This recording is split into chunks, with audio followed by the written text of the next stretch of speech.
Hey, how's it going, everybody, and welcome into the SFS channel. My name is Gavin, and today I'm finally getting in 2 weekly lineup advice. Here we're talking about 5 must-start running backs for our fantasy football lineups this week. It's game time, baby, week 1. It's been a long off season, but we finally made it, and we're ready to go here. Each and every single day this week, I've got multiple videos at times coming out on a day-to-day basis, and I'll be doing everything I can to get you all prepped for your fantasy league. So drop those comments and those questions down in the comment section below. Let me know how I can help you guys out, and we're going to have a great year. So without further ado, click that subscribe button if you're new around here, but give this video a like today, and let's hit that intro and get straight in to our players.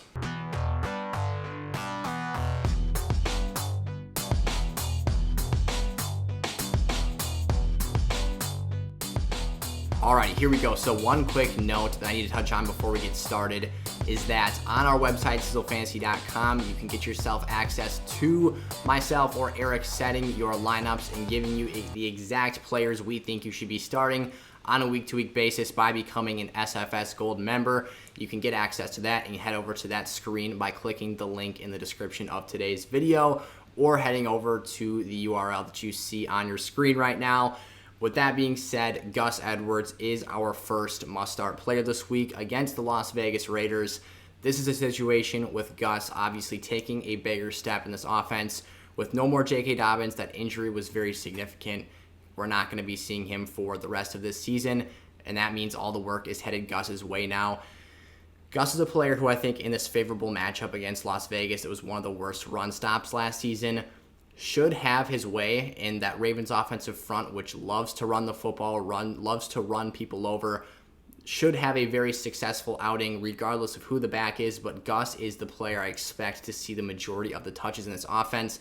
Additionally, for their most favored goal line back on the roster right now, if they get in a situation inside the 5-yard line, he's probably the player most likely to punch that ball in for 6 and have himself a big day. So Gus, I think, has increased efficiency as per a usual matchup this week, and I see big things in store for him here against the Raiders in week 1. Chase Edmonds is the next name I absolutely love this week that isn't a sit-and-forget type player. I think he can do it all here. He is a very efficient back, again, a player who can catch passes out of the backfield, and against the Titans this week, they weren't the best defensive unit in the league last year. They struggled against the run and the pass. They made some moves this offseason, made some draft picks, some free agent acquisitions to try and shore up that defensive unit. But I still think this Cardinals offense is going to be a bit too much for them to handle. Chase Edmonds is a small, shifty player. He gets lost between blockers, and I think he could be in for a big day either through the ground or through the air. There's multiple ways he can get the job done. He's a very dynamic back. Again, probably not going to be the player they use in the goal line. That's going to be James Conner's workload, and he's going to be the player that gets utilized in that area of the field. But for the majority of the time, when this offense is in, 1st and 10, 2nd and long, or if it's 3rd and long, they need to get a big-time passing play, Chase will be the back on the field. He'll be the guy being utilized, and I think that's a very favorable situation for us this week. James Robinson, another player who's stepping up due to an injury at a player higher up on the depth chart. Robinson was fantastic in fantasy last season, but coming into this year, Travis Etienne goes down. That makes this Jacksonville backfield a lot more digestible and a lot more easy to understand.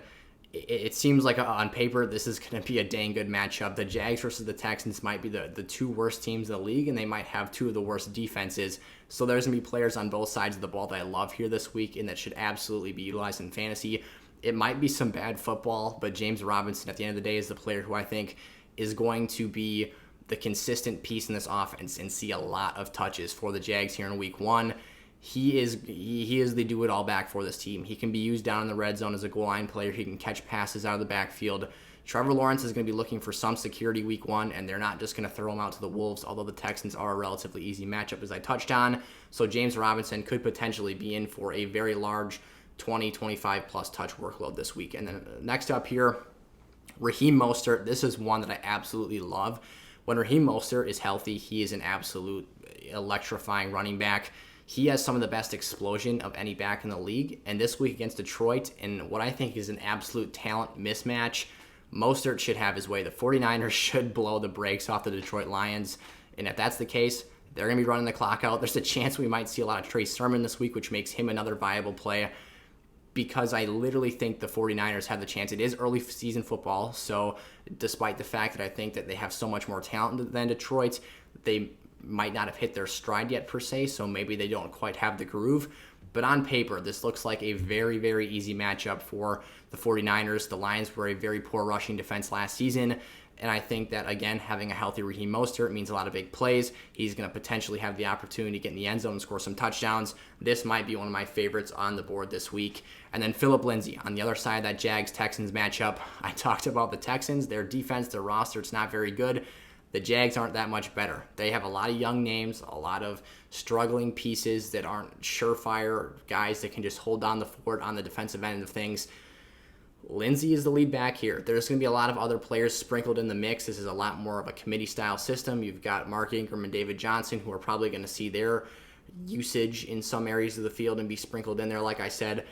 But the quick player, the change of pace back, the explosive athlete that I think will see some nice opportunity is Lindsay this week. Again, David Johnson is another player to look out for here, but Phillip Lindsay is my favorite of those two options. At the end of the day, maybe not the highest upside piece, but for a player, if you're looking for a very quality flex play or desperate RB2 play, if you've got some injuries at your running back position, I think Phillip Lindsay can get the job done for you. Alrighty, there were 5 must-start running backs for this week's action of fantasy football. We're kicking things off. I can't wait to get this week started and to get the season underway on Thursday. Again, let me know in the comment section down below if you've got any questions about your teams, your leagues, and all that good stuff.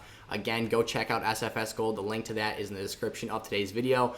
Eric or I will help you set your lineups every week if you are a subscriber on that platform. And additionally, we will give you access to our weekly positional rankings, and those will come out before the Thursday night matchup every week and be adjusted throughout. So those will have our top running backs, quarterbacks, tight ends, and wide receivers, and it'll go all the way down the list every single week and be a great tool for you to set your lineups as well. So thank you guys so much for watching. I'm going to be posting a top 5 must-start wide receiver video today as well, so go check that out, and I'll see you guys tomorrow. Peace out. A big announcement today, you guys. SFS merch is officially here. Head over to sizzlefantasy.com and click on SFS Shop, where you'll be redirected to our merchandise home screen. You'll find t-shirts, crew necks, hoodies, hats, and more, all with different colors, styles, and logos to choose from. So head over, rep the brand and style today, and be a consistency king with us in 2021. We'll see you there.